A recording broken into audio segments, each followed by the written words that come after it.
Hey, everybody, welcome back to the Startup Sense podcast. This is your host, Jonah Lupton. We have a really cool episode for you today. On the phone is Michael Emanuele. He is one of the owners of Mr. Green Tea Ice Cream and Mr. Mochi Ice Cream. You got it. That's it, Mochi. That's it. You may remember him and his father, actually the whole family, from the first season of The Profit, which is the show from Marcus Lemonis that was on CNBC. One of my favorite episodes, and for a bunch of reasons, family-run business, but certainly they were one of the only companies that's actually been on The Profit that really wasn't in any trouble. They didn't have any financial hardships. They were just, a little risk adverse. Typical second-generation business. The father didn't want to take too much risk, put the company in jeopardy. That's when Marcus stepped in, made an investment. They built their own manufacturing facility, and now the company is just crushing it. They have distribution across the country. I'm in Massachusetts. I can walk into my local Stop and Shop and find both of their product lines available. So really a cool story, based out in Keyport, New Jersey. And let's welcome Mike to the show and learn more about the company. Micah, how are you, man? I'm doing great. Thanks a lot for having me. Absolutely, man. Thanks for taking some time with us. So there's so many things I want to talk about with you, not even really sure where to start. Or let's do this. Tell us about how was the company doing before The Profit? So, before we met Marcus, before the CNBC Profit, we were doing well. But as you noted in the beginning that, my father was very risk adverse. And as a result, our growth rate wasn't where I necessarily felt it could be. We were doing well. Everyone was successful. Everyone lives a very happy life. School loans are all paid off. Really no debt to personal or the company, but I just always felt that we were just missing the boat, that we had this huge opportunity, this God-given opportunity, and we were kind of just sleeping on it, and it always bothered me. So, financially we were doing great, but, emotionally I was struggling because I just felt like we weren't doing our best. And then we met Marcus, and a lot of stuff changed very quickly. So for anyone that hasn't watched that episode, and I'll certainly put the link to the video, I guess either on YouTube or CNBC in the show notes so people can watch it maybe before they listen to this podcast. But kind of talk us through, how did you guys reach out to CNBC, or did they find you? Like, how did that happen, and how did you guys get picked to be on the show? So this is actually an odd story. Not a lot of people know this, but I was on another TV show on CNBC called Crowd Rules. A friend of mine works in casting in New York City, saw a casting call for this TV show that was about small businesses that competed in front of an audience for $50,000. And whichever way the audience voted, that company, that family would get $50,000. The show didn't do well. I think it was canceled after the second or third episode, but we happened to be the pilot episode. So sure enough, Marcus is currently getting ready to start shooting The Profit, puts two and two together, sees us on the show. He's although not a New Yorker, he's in New York City often, eats at Japanese restaurants, has had our product, our Mochi, our green tea ice cream, our ginger ice cream, goes, holy crap, these are the guys that are making the ice cream I eat at the restaurant all the time. And he needed another company for his show, The Profit. So before you know it, he actually gave us a call one day. And oh, wow. Okay. So I didn't really know who he was, but then a quick Google search, you realize how, successful and powerful he is. You're going, holy crap, this is pretty incredible. So it was actually another CNBC program that led us to Marcus. Right. That's the thing. I mean, I don't think anyone really knew who Marcus was prior to The Profit, and then the show comes on, you get to know him, you understand his personality, his successes, and now we've all kind of fallen in love with Marcus and what he's doing for small businesses across the country. But it's interesting that he was kind of courting you guys. I mean, that is a different part of the story that I wasn't expecting. So, okay, so you guys shoot the show. How much time passed from when you produced the episode to when it actually aired on TV? Wow, it was a bit. Because we shot, let's see, it was probably like 6-7 months in between. Okay. So like you're watching, we were the season finale of season 1. So you're watching, and Marcus has a lot of successes from season 1, and there's a lot Yeah, of, he does. not successes from season 1. And we're watching, and we're the last episode, and we're watching some of these, and we're going, holy crap. Are we going to be portrayed like this? Yeah. What are we going to look like? I'm an anxious person as it is. My anxiety is through the roof every Tuesday night, tuning in, going, what are they going to make me look like? But yeah, so there was quite a bit of time there in between when we shot and when we actually aired. How many hours of production time do you think went into that episode? Tremendous. I mean, I don't even know the editing or the backside of it, but in shooting, we probably shot, I would say, at least 10 to 12 full days. And when I mean full day, I mean like 8:30 to like 6, like real long days. And there's not exactly time in there for you to get your work done. So then on top of it, then you're going home and jumping on the computer all night long and, getting your emails out, getting your actual work done and starting up the next day. And it's high stress, and you start seeing bags under your eyes, and it's a lot. There's no doubt about it. So, I mean, we're talking at least 50 hours of production time, probably more than that. And you don't really know which 40 minutes they're going to pick for the show.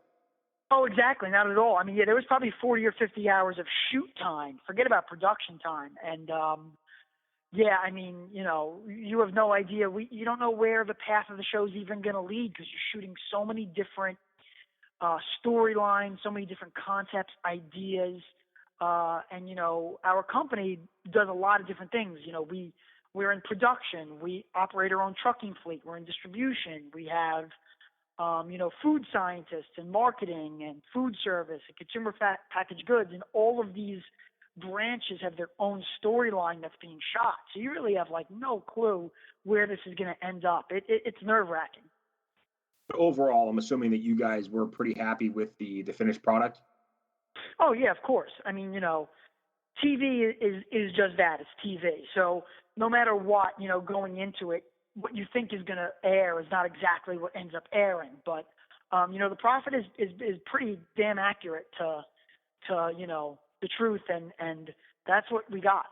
Yeah. I mean, Marcus doesn't really try to sugarcoat anything. I mean, of course, like we've talked about, we're only seeing a small fraction of all the shooting and production, but what we do see is real stuff. It's real. I mean, no one's telling you to say anything. There's no doubt about that. There's obviously the level of, well, there's cameras here, and if you're out in, let's say, at a restaurant or at a supermarket shooting, like our case was, people know who Marcus was at this point, at least during the second shoot. And it's always a slightly different situation than regular life if you're mic'd up and there's a camera. So there is a dichotomy going on there that you might be acting slightly different than you would just in a regular conversation. But other than that, and that's something there's nothing you can do about that. That's just, unless it's a hidden camera show, you're never going to be able to remove that element. But other than that, it's as true to real life as you could possibly get. So if I remember correctly, you guys were doing a few $1 million a year in revenue prior to doing a deal with Marcus, and you were giving up at least 20% margin to your co-packer, right? Something in that area? Something in that area. And I think the most important number, are the intangibles. Yes, 20% margin to our co-packer, but co-packers never produce quality product the way you did. Right.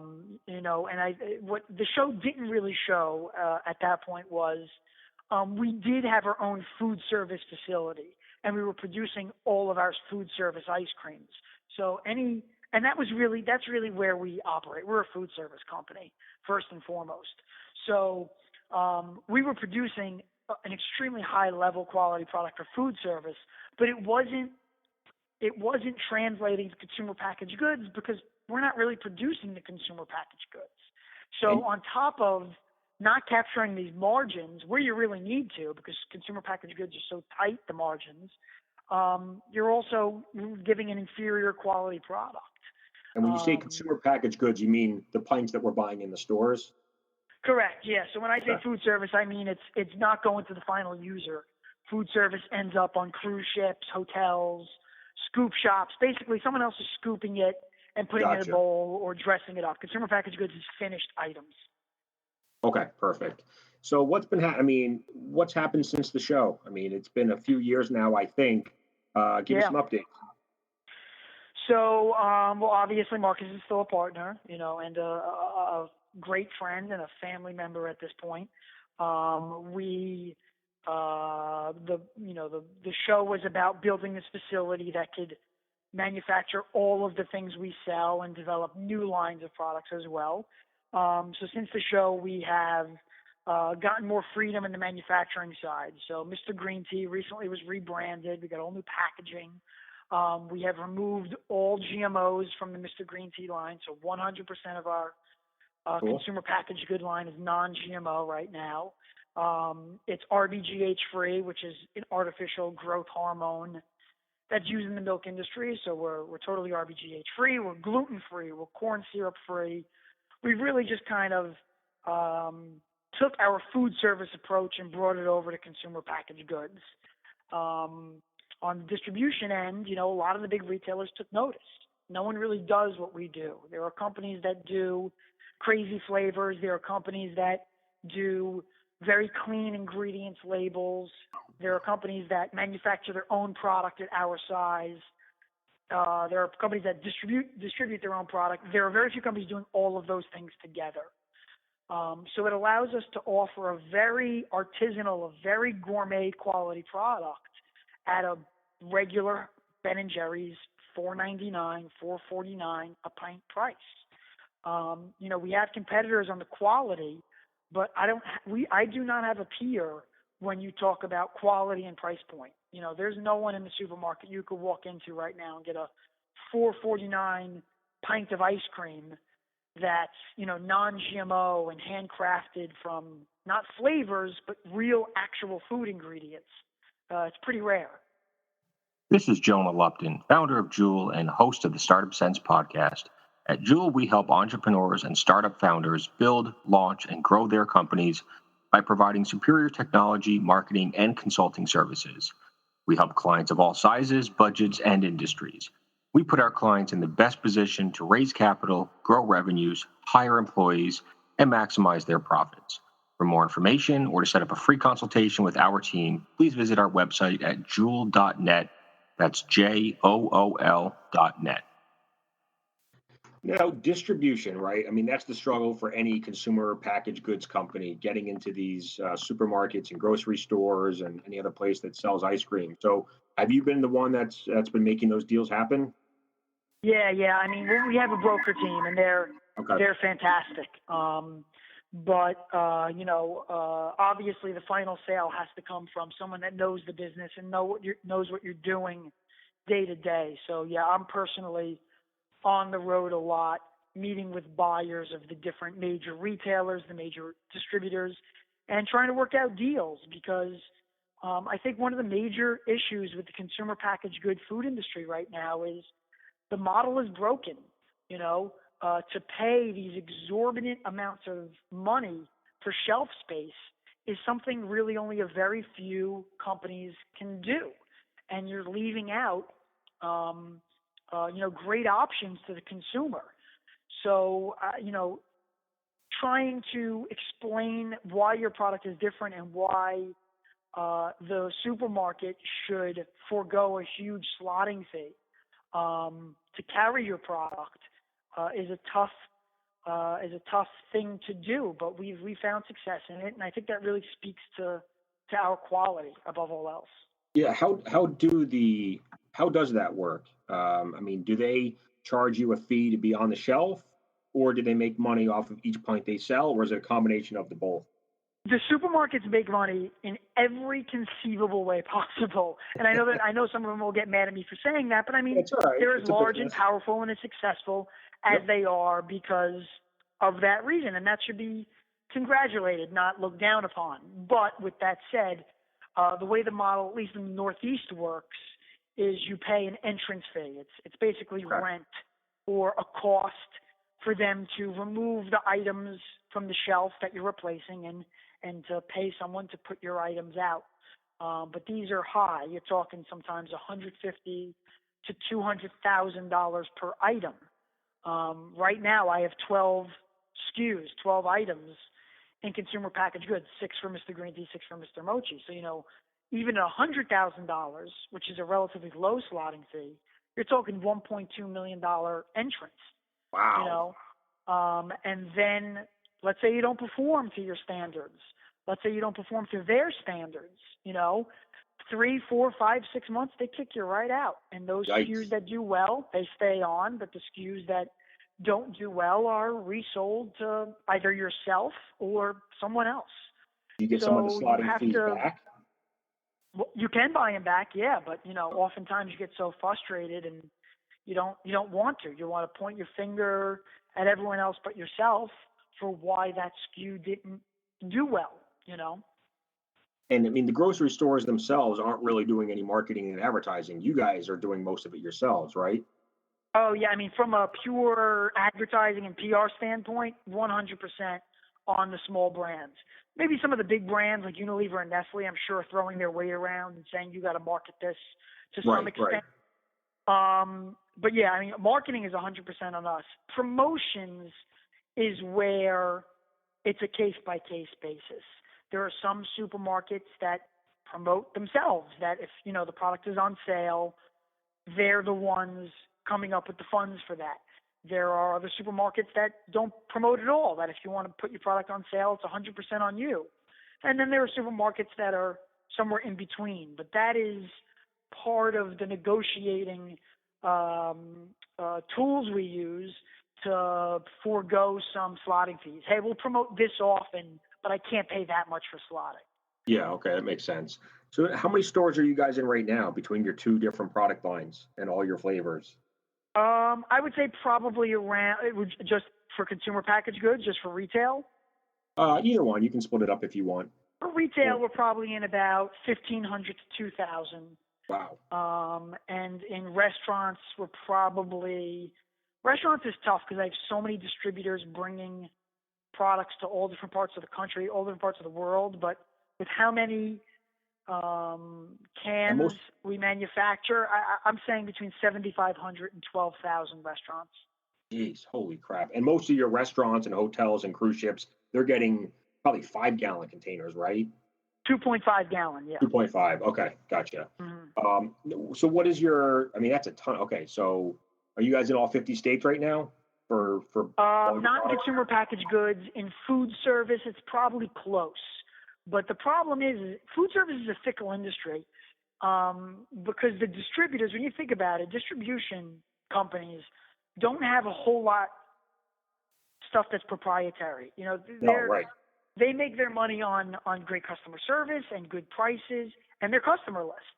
So if they are disclosing to me all of their customers and where all my product is, that's kind of their entire business model. That's their secret sauce. Yeah. Yeah, that's the secret sauce, exactly. So, I sell to a lot of different distributors, whether it's, Japanese food distributors or just large scale food distributors like a Cisco or a PFG. They're not telling you where they're bringing it or how much they're Okay, so you know the volume on the food service side. You just don't know where it's all going. You don't know where it's all going. Consumer packaged goods, total opposite. You know exactly where it's going. I could tell you which pint lands where, Right. And that's obviously important because that's part of the marketing. You don't want to market to people in, Texas if your product's only available in Chicago. So, they're totally different. So, but the food service, it's tough to tell where your product ends up. On the retail side, who are the top 3 chains that you guys are targeting right now that you'd love to get into? That we're targeting. I want to get a little more West Coast distribution. I have some out there now. I want to bolster that up because I think it's a great product for the West Coast. So, I think Sprouts is a fantastic place for us to be. Their business model aligns with ours. We have the same ethos and thoughts when it comes to transparency and labeling and transparency and labeling GMOs specifically. Are you guys in Whole Foods? I am in Whole Foods in the Northeast region. I'm not in all of the regions. I'm in the Northeast, which represents like, I think, 9 states. What does it take to get in all the regions? You just have to perform well in the ones that you start with? Yeah, I mean, I feel like sometimes it's a bit of luck. Sometimes it's otherwise.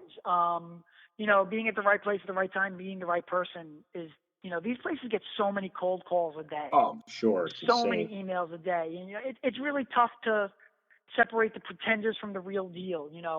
I've been in the industry now for 10 years, and I've only came across a handful of companies that are manufacturing their own food and are the real deal.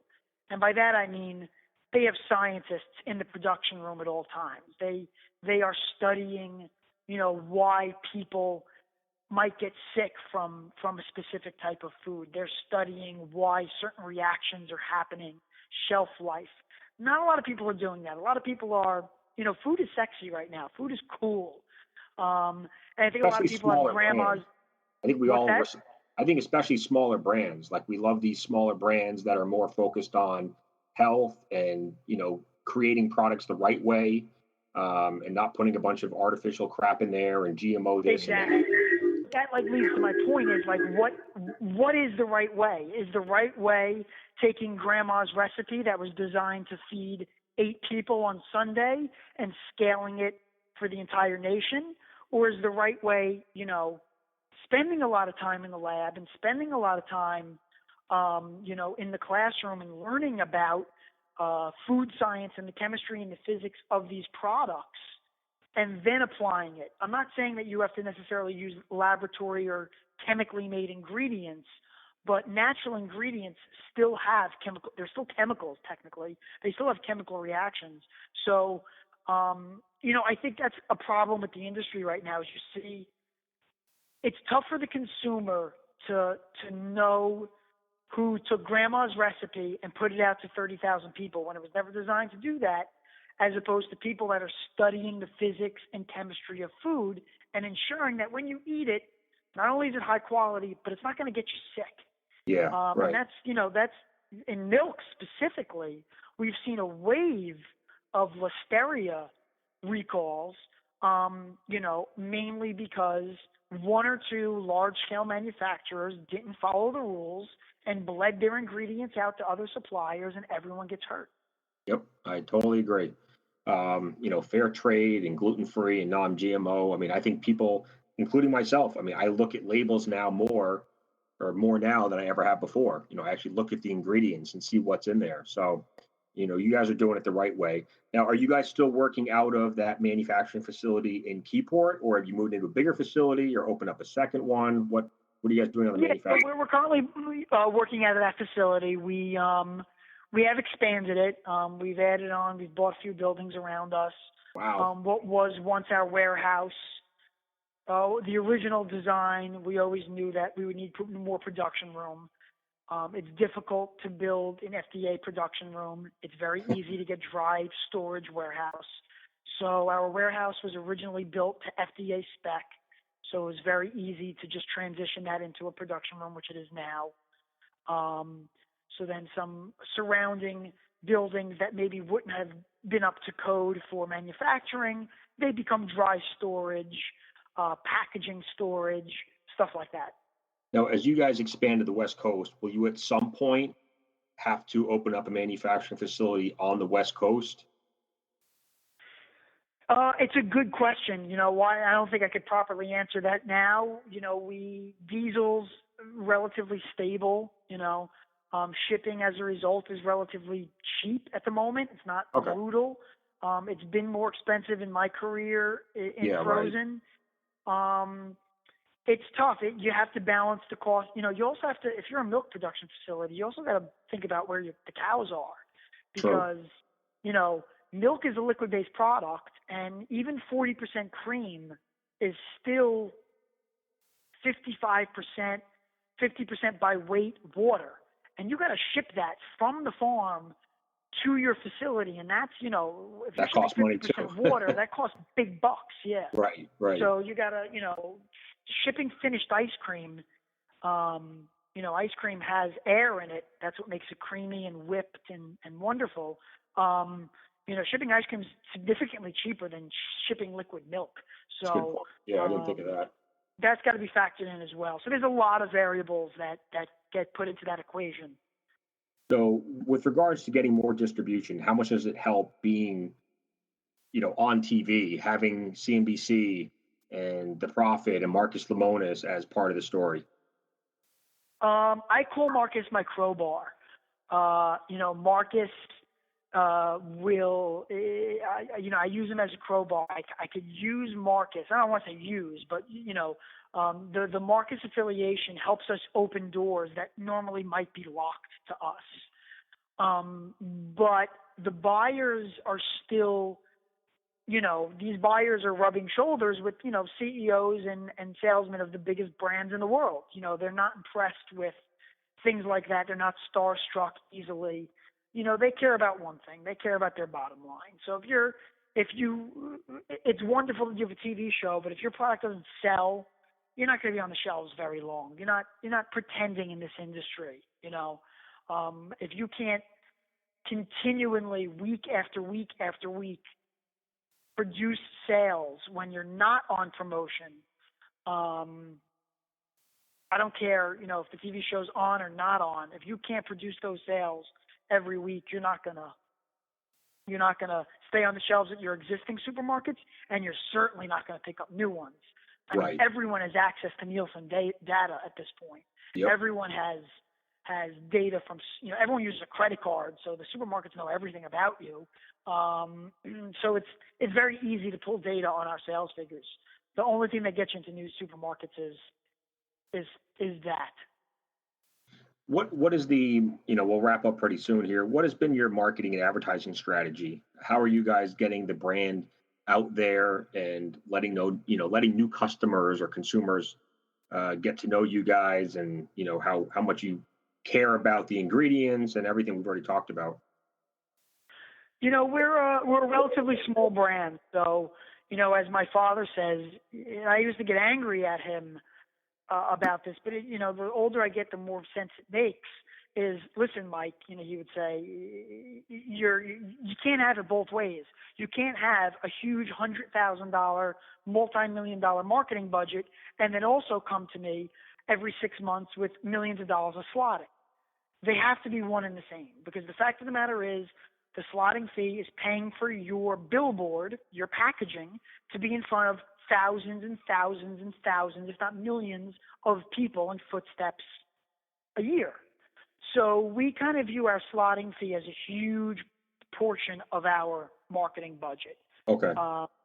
What dollars are better spent?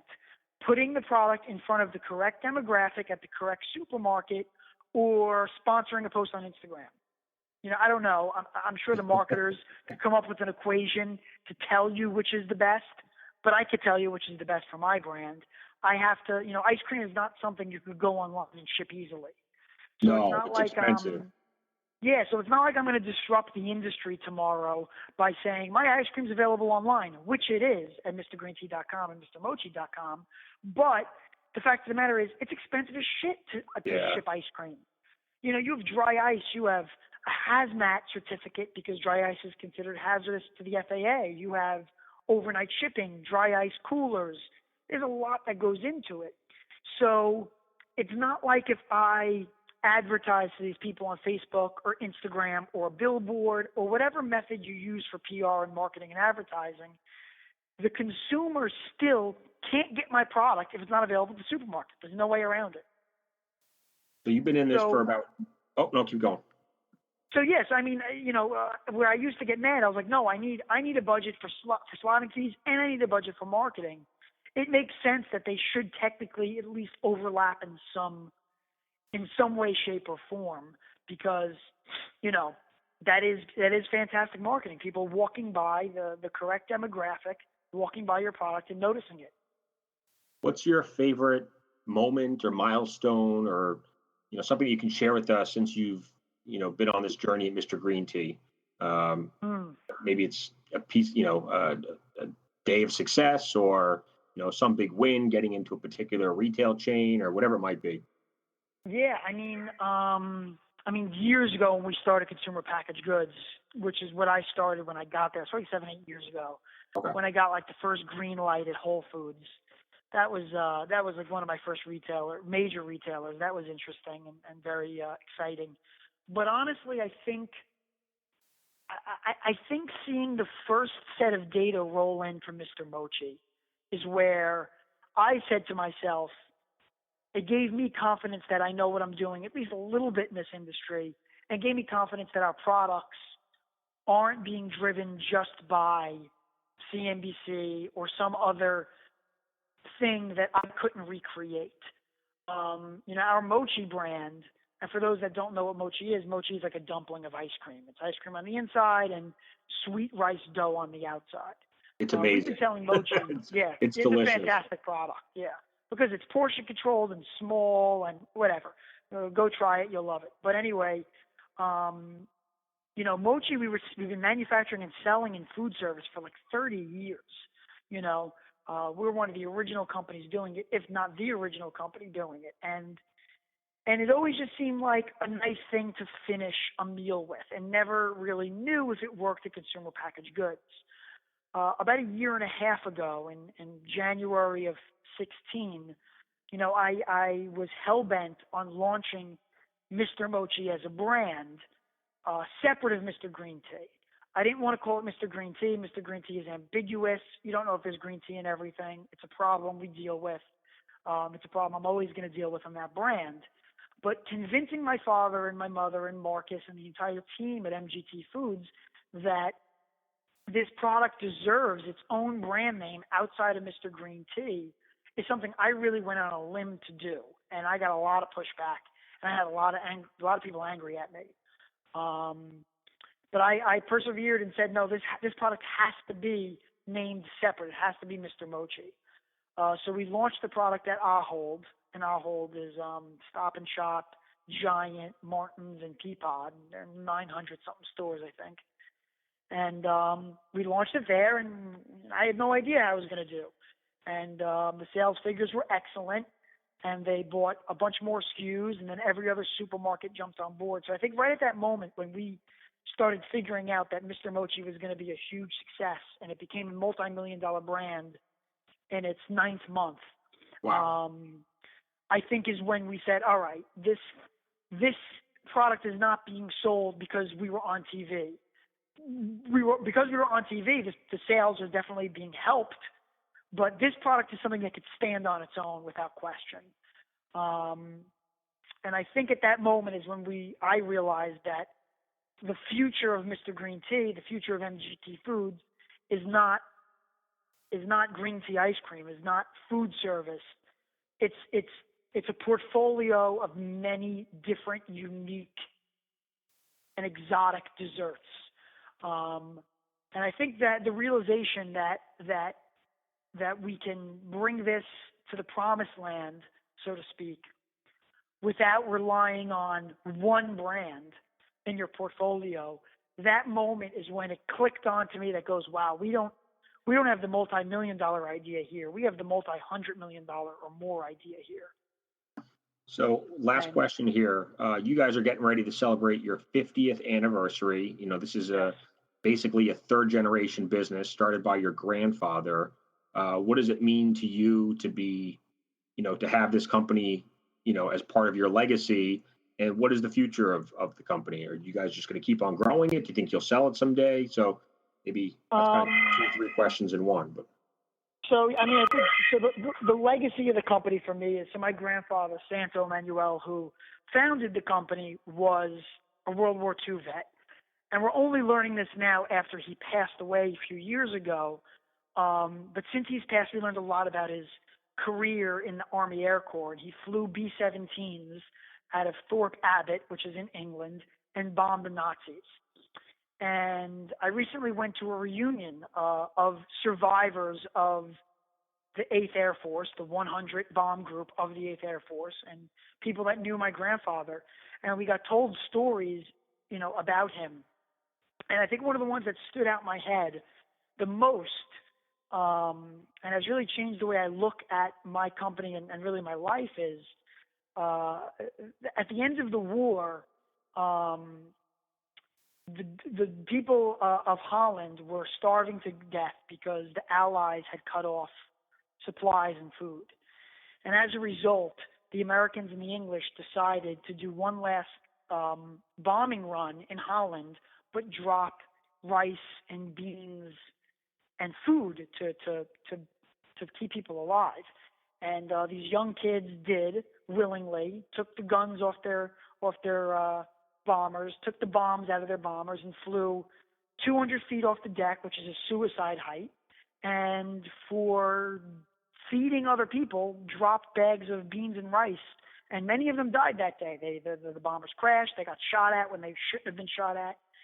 And they did this voluntarily. After I heard that story, I found it very interesting that he came home and founded a company that feeds people. At its core is what we do.